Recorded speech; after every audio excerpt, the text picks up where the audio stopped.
A Christmas Carol, written by Charles Dickens. Today we're going to review 4 reasons it was an instant classic then and remains a classic today. Our other video reviewed Charles Dickens and introduced the subject. Today we're talking about the reasons this is a classic.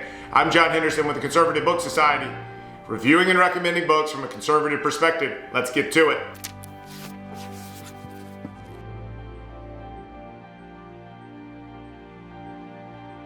There are 4 reasons that this remains a classic and was a classic at its time. And those 4 reasons. Number 1 is that it recaptures, the story recaptures the Christmas spirit of giving. And so let me read you this. A Christmas Carol remains one of Dickens' most famed works. It was written in just 6 weeks. One of his main attractions is the emphasis on giving to the less fortunate. Ebenezer Scrooge is cloaked with greed and a sinister disposition. The Staves, Bob Cratchit, Tiny Tim, and others help turn the tide of Scrooge's heart. It is the workers, the struggling, who hoist up the reason for the season. And then a biographer also brings this out and says that one of the points that Dickens wanted to make was that we should, to whom much is given, much is expected, that we should not forget to give to other people and use that season as a reason to give to people who are less fortunate. That remains so today. Really, Charles Dickens is one of the people to really emphasize that. And wherever you go around the United States and the Western world, that is a mainstay of the Christmas season, giving to others. The second big point in this book is that it's haunting in a lot of ways. That we have these ghost features, these staves, as Dickens calls them. They come and visit Ebenezer Scrooge, and they really, what are they echoing? They're echoing death. What are we going to say when we meet our Maker? Judgment Day. What are we doing with our lives? And so there's this eeriness surrounding this. Even his description of what Ebenezer Scrooge's house looked like and what it felt like in the cold temperatures in his office and all these things. It's eerie in a way, and Dickens is able to balance this in various different ways. But that haunting feature is there, asking, what are you doing with your life? Are you doing the things God wants you to do with your life? Are you doing valuable things that help other people with your life? Or are you just hoarding your money, trying to gain sort of useless things you can't take with you when you die?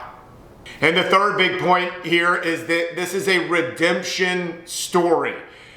From Ebenezer Scrooge has a total change of heart, and it shows that even the most sinful people who are doing the most sinful things, the meanest of the mean out there, can have a change of heart.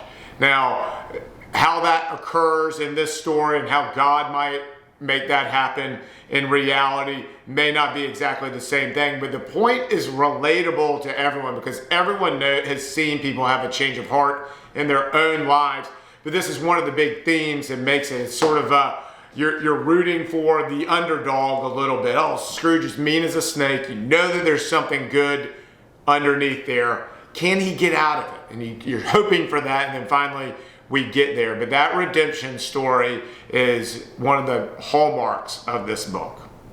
And then lastly, number 4, is that this book is a classic because it was beautifully written. I want to read for you some of the phrases and some of the lines that Dickens uses here. But first, we get Scrooge from this. Somebody's an old Scrooge. He really revived Merry Christmas and brought that back into common vernacular.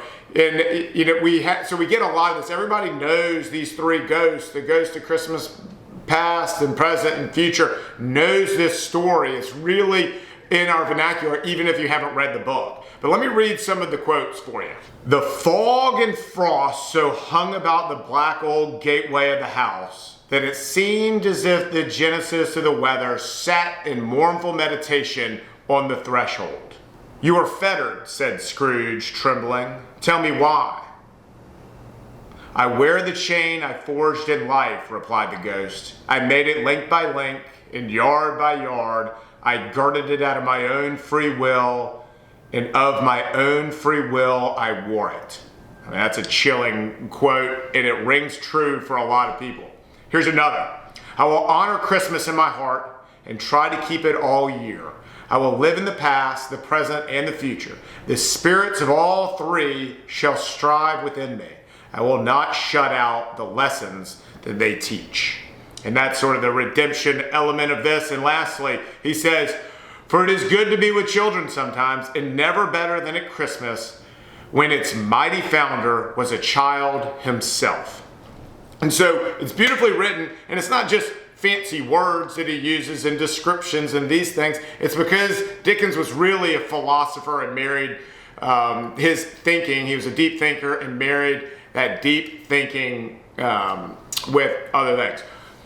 Here's a quick notation on capitalism. Some people have billed this as an anti-capitalist sort of a book, but I don't think that is accurate at all. I've read this book 4 or 5 times. It was really a novella, but I've read it 4 or 5 times. I've never found this to be true. Capitalism, free market capitalism, has nothing to do with greed. I mean, that's the downside of it, but everyone knows that greed and selfishness those are values. Those are heart values. Those are things that are not part of a free market capitalist system that we have to strive to work against.